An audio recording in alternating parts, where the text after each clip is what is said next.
अरे लता बहू आ गई, दरवाजे में है। कोई आरती की थाली लाओ। अरे गुड़िया, भाभी दरवाजे पर खड़ी है, जल्दी आओ। घर पर शादी के बाद लता की पहली विदाई थी। वो ससुराल आती है।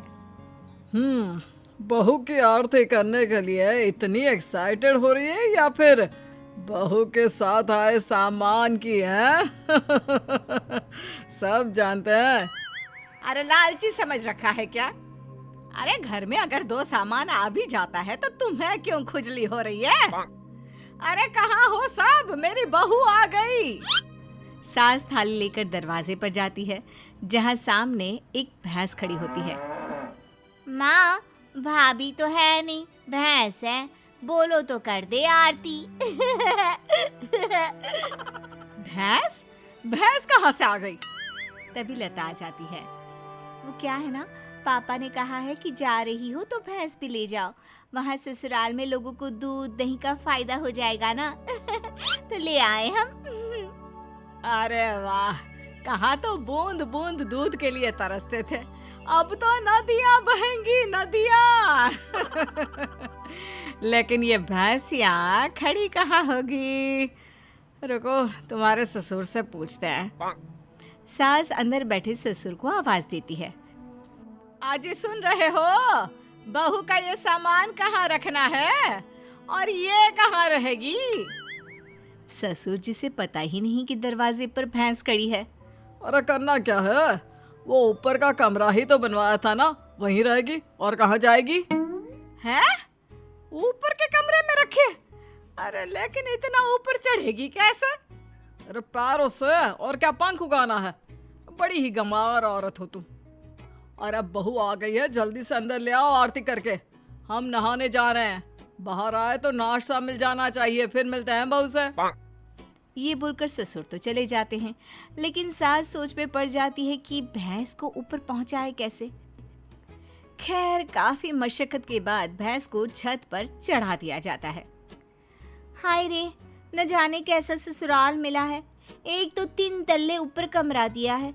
सोचा था कि खुली छत है, रोमांटिक माहौल बनेगा, लेकिन नहीं, यहाँ तो मेरी भैंस ही खड़ी कर दी। अब सारा दिन सारी रात इसी के गोबर की मैं कमरे में माहौल जमाएगी। अरे रोती क्यों हो? जानती हो ना, घर में पापा का ही राज चलता है। अरे मुझे खुद समझ में नहीं आ रहा कि कैसे पापा ने ये भैंस छत पर चढ़वा दी। खैर चेंज कर लो, नीचे चलते हैं नाश्ता करने, हमें बहुत भूख लग रही है। सभी नीचे आते हैं नाश्ते के टेबल पर। और बताओ बहू, घर पर सब कैसे हैं? पिताजी को बोलते तो वो भी आ जाते, इसी बहाने मुलाकात हो जाती, और वो भी देख लेता कि कितनी शानदार व्यवस्था की है हम लोगों ने तुम्हारे रहने की। कमरा पसंद तो आया ना बेटा? हाँ पापा जी, बहुत। लेकिन वो भैंस। कौन सी भैंस बहू? वैसे भैंस से याद आया, तुम लोगों के मायके में तो भैंस ही भैंस है, तो कम से कम तुमने भैंस की सेवा, दूध निकालना, भैंस को नहलाना, ये सब तो सीखा ही होगा ना? बहू ससुर के सवाल से एक्साइटेड हो जाती है। सीखा? अरे हाथ में जादू है हमारे। भैंस को देखते हैं कि वो दूध देना शुरू कर देती है, और नहलाने का तो ये है कि अगर हमने भैंस या नहला दी ना पिताजी, तो फिर वो भैंस नहीं रहती। हाँ। क्या बात है? फिर क्या बन जाती है? बकरी?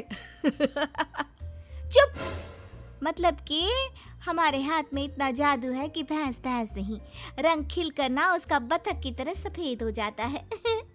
अरे 1 घंटे में 75 भैंस नहलाने का रिकॉर्ड हमने बनाया था जी एक बार। हाँ, ये सब तो ठीक है बहू, वैसे भैंस दूध कितना देती है? बहू फिर शेखी में आ जाती है। वैसे तो क्या है ना माँ जी, देती तो सिर्फ 4 किलो सुबह और 4 किलो शाम को, लेकिन जब मैं दूध निकालने बैठी हूँ ना, तो प्रेशर में 10 किलो सुबह और 10 किलो शाम को देती है। बस फिर क्या, ये सुनकर ससुराल वाले इम्प्रेस हो जाते हैं।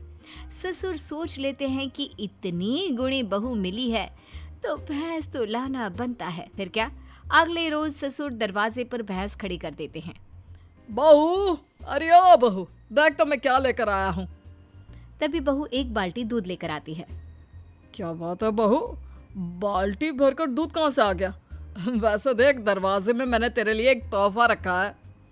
बहू दरवाजे पर जाती है जहाँ एक भैंस खड़ी होती है।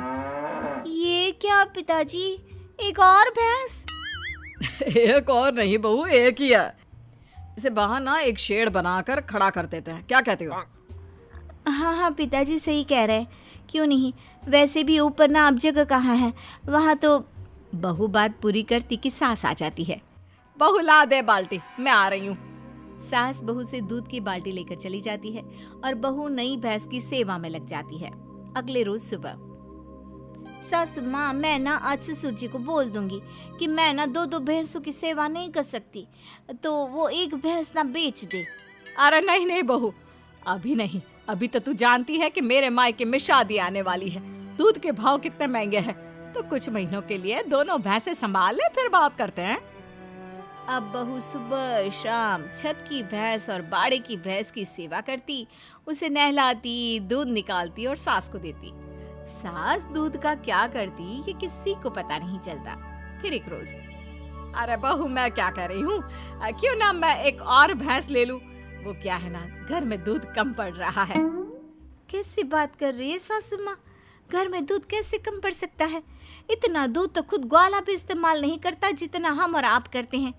ना ना ना ना सासू माँ, एक और भैंस की सेवा करना मेरे बस की बात ना है।